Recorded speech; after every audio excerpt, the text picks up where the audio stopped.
निर्मम निराकार निर्मोहा नित्य निरंजन सुख संदोहा, प्रकृति पार प्रभु सब उर्वासी, ऐसे भगवान हैं पर सो केवल भगतन हित लागी, धरेहु शरीर प्रणत अनुरागी। ऐसा निर्गुण निराकार परमात्मा भी जगत कल्याण के लिए, भक्तों की रक्षा के लिए सगुण बनता है, साकार बनता है।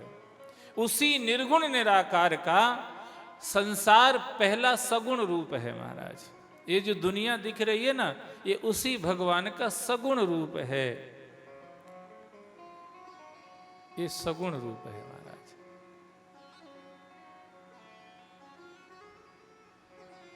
और वैसे तो सच बात तो ये है, हर आकार भी उसी का है, इसलिए दुनिया के हर आकार के रूप में साकार भी वही है।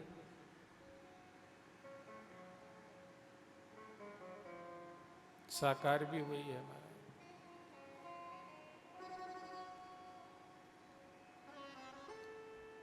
अब इसकी इतनी चर्चा, चिंतन, कथा करने सुनने का लाभ क्या है? उसका लाभ ये है कि अगर हम इस परमात्मा को भूले रहें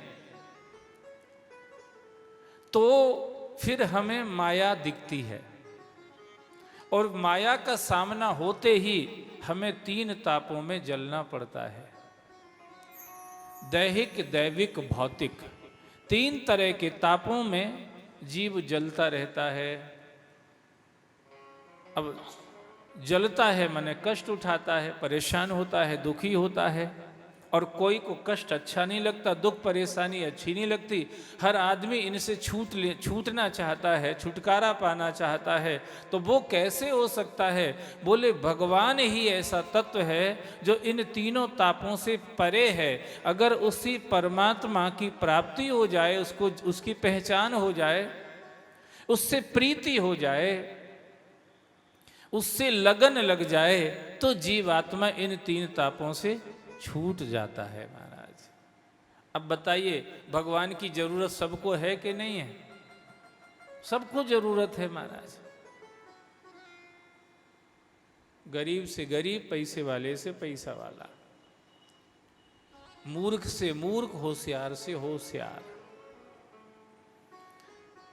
चपरासी से चपरासी और प्रेसिडेंट से प्रेसिडेंट, सबको भगवान की जरूरत है। इसलिए आप चाहे चपरासी के घर में चले जाओ टूटे फूटे में, या राष्ट्रपति के भवन में, प्रधानमंत्री के घर में चले जाओ, हर जगह तुम्हें भगवान की मूर्ति या फोटो मिलेगी ही सही महाराज।